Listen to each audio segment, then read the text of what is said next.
So the family is the most important institution in society. Nevertheless, it's not very And yes, I do want to rebuild the American military. How's it conservative? I know that Rand is a committed isolationist. I'm not. I believe the world is a stronger and a better place when the United States is the strongest military power in the world.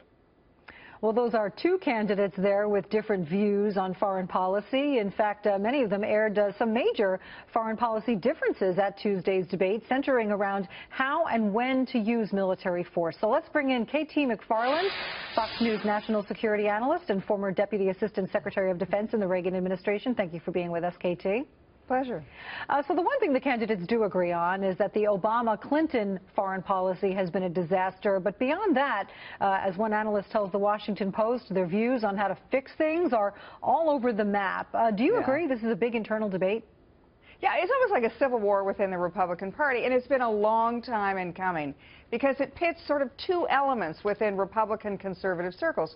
On one hand, it's the George W. Bush, Bush 43, neoconservative interventionist foreign policy, and at the other extreme is President Reagan, who used economic warfare to bring down the Soviet Union without firing a shot. The way it's being portrayed today is, on one hand, you have an even further non-interventionist, which is Rand Paul on one end, and a more interventionist, muscular foreign policy, which would be, say, Lindsey Graham or Marco Rubio.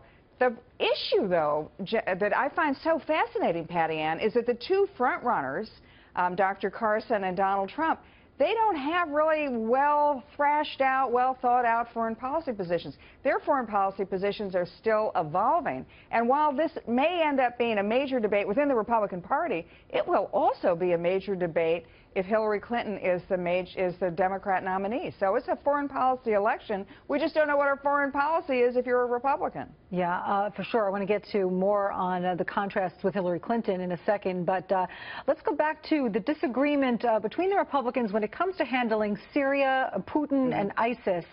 We have a contrast here of comments from Senator Marco Rubio and Donald Trump. Let's look at that. I've never met Vladimir Putin, but I know enough about him to know he's a gangster. He's basically an organized crime figure that runs a country, controls a $2 trillion economy. If Putin wants to go in, and I got to know him very well because we were both on 60 Minutes. We were stablemates, and we did very well that night. But you know that.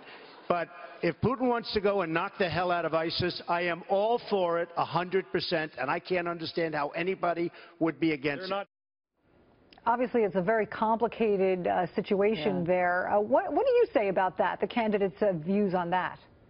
Well, again, I think that Trump may have good instincts in the sense that he wants to use economic warfare, and if he feels Russia's going to take out ISIS, I think he's right. Very few people are going to say Russia, keep ISIS there. We want ISIS taken out. Rubio, on the other hand, talks about restoring America's leadership role in the world, which is equally important. So I think it's a much bigger debate, Patti Ann, than are you going to put troops in the Middle East? If so, are you going to put 5,000 troops? You're going to put 50 troops? How many? It's a much bigger world picture because the Obama administration has really taken the position that America is going to lead from behind. I mean, they hope we're still going to lead, but we're pulling back to the domestic issues of America, and we're going to have a less active involvement internationally. All of these candidates seem to want a bigger American role in the world.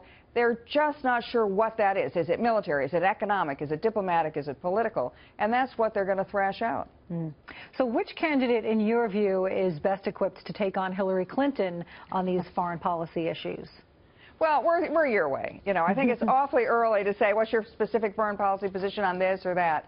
They've all got pretty good instincts. I want to see where the debate continues, and I want to see these candidates fill in the details. You know, Donald Trump says, I want the strongest military and nobody messes with us.